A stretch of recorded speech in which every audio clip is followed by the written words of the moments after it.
আসসালামু আলাইকুম শিক্ষার্থীরা, আজকে আমরা আলোচনা করব একটি ইমেল দিয়ে সকল ইমেল লেখার শর্টকাট টেকনিক। এই টেকনিক ফলো করে তোমরা কিন্তু সকল ইমেল কিন্তু লিখতে পারবে একটি ইমেল মুখস্থ করার মাধ্যমে। শিক্ষার্থীরা, ইমেলের আমরা যদি প্রথমে দেখি, প্রথমে আমাদের টু লিখতে হয়। টু, যার কাছে ইমেল পাঠানো হচ্ছে তার ইমেল ঠিকানা কিন্তু লিখতে হয় টু এর এখানে, এবং ফর্মের এখানে লিখতে হয় প্রেরকের ইমেল ঠিকানা এখানে লেখা হয়। শিক্ষার্থীরা, তুমি যদি ইমেল পাঠাও তাহলে ফর্মের জায়গায় তোমার ইমেলের ঠিকানা হবে, এবং তুমি যদি তোমার বন্ধুর কাছে ইমেল পাঠাও সেখানে টু এর জায়গায় হবে তোমার বন্ধুর ইমেলের ঠিকানা। শিক্ষার্থীরা, তারপর সাবজেক্ট, ইমেল সংক্ষিপ্ত বিষয়ের এক লাইন, অর্থাৎ ইমেলটি কী বিষয়ে হবে। এমন হতে পারে তোমার এসএসসি পরীক্ষার প্রস্তুতি সম্পর্কে, তুমি একটি জায়গায় বেড়াতে গিয়েছিলে, সেই বেড়াতে যাওয়ার বিষয়টি সম্পর্কে।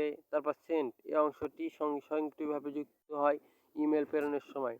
তারপর শিক্ষার্থীরা, তোমরা এখানে লিখবে মাই ডিয়ার, অর্থাৎ মাই ডিয়ার লেখার পর তোমার বন্ধুর নাম, যার কাছে পাঠাবে তার নাম।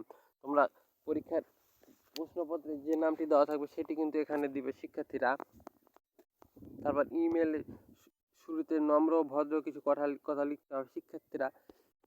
এটি কিন্তু অনেক গুরুত্বপূর্ণ। ইমেলের শুরুতে কিছু নম্র এবং ভদ্র কথা লেখার মাধ্যমে, এটি তোমরা লেখার মাধ্যমে কিন্তু শিক্ষক তোমাদের প্রতি নম্বর দিতে একটু উৎসাহী হবে শিক্ষার্থীরা।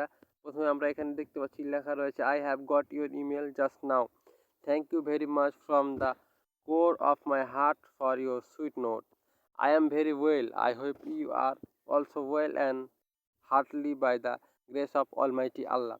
অর্থাৎ এইগুলো কিন্তু ভদ্র কথা, দেখতে পাচ্ছ ভদ্র নম্র কিছু কথা কিন্তু এখানে লেখা রয়েছে। এগুলো তোমরা কিন্তু মুখস্থ করে নেবে শিক্ষার্থীরা। তারপর এখানে ইমেল এর মূল বিষয়বস্তু নিয়ে বিস্তারিতভাবে 8 থেকে 10টি বাক্য লেখা হয়। এখানে কিন্তু 8 থেকে 10টি বাক্য ইমেলের বিষয়বস্তু নিয়ে কিন্তু লিখতে হবে। এখানে দেখতে পাচ্ছ, এগুলো তোমরা কী করবে, যে আমাদের চ্যানেলে কিন্তু তোমাদের ইংরেজি দ্বিতীয় পত্রে এবং প্রথম পত্রে কিন্তু সাজেশন কিন্তু দেওয়া ছিল শিক্ষার্থীরা।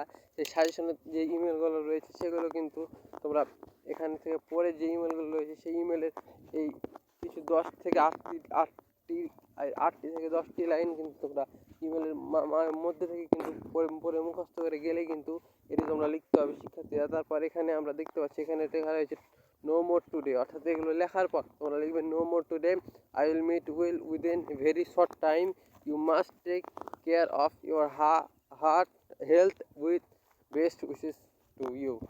তারপর এখানে ইউস এভার, তারপর এখানে তোমার নাম, ইউস নেম লেখা আছে। এখানে তোমাদের প্রশ্নপত্রে যে নামটি থাকবে সেটি কিন্তু এখানে লিখতে হবে শিক্ষার্থীরা।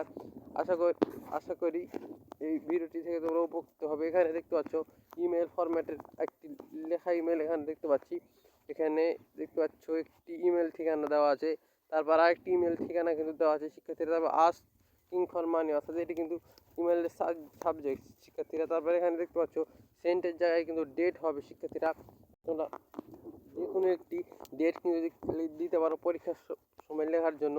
এখানে সে কিন্তু তার বাবার কাছে কিন্তু লিখেছে মাই ডিয়ার ফাদার, এখানে কিন্তু লিখেছে। তারপর আমরা বাকিগুলি যেগুলো আলোচনা করবো, কিছু ভদ্র কথা কিন্তু এখানে লেখা রয়েছে, নম্র ভদ্র কথা, এবং এখানে কিন্তু মূল বিষয়বস্তুটা রয়েছে, কত টাকা তার প্রয়োজন, কী জন্য প্রয়োজন, এগুলো কিন্তু এখানে লেখা রয়েছে শিক্ষার্থীরা, দেখতে পাচ্ছ। এবং তারপরে কিন্তু নো মোর টু যে বাকি অংশ, শেষ অংশটি কিন্তু আমরা এখানে দেখতে পাচ্ছি। তারপর কিন্তু শিক্ষার্থীরা এখানে ইউর সেভারের জায়গায় কিন্তু তার নাম কিন্তু সে দিয়েছে, যে ইমেলটি লিখেছে। শিক্ষার্থীরা, আশা করি আমাদের এই ইমেলের ভিডিওটি থেকে তোমরা অনেকাংশে উপকৃত হবে, এবং সকল ইমেল কিন্তু তোমরা লিখতে হবে। আশা করি শিক্ষার্থীরা, আমাদের এই ভিডিওটি ভালো লাগলে আমাদের ভিডিওটি একটি লাইক দিয়ে আমাদের চ্যানেলটি সাবস্ক্রাইব করে আমাদের সাথেই থাকো। ধন্যবাদ।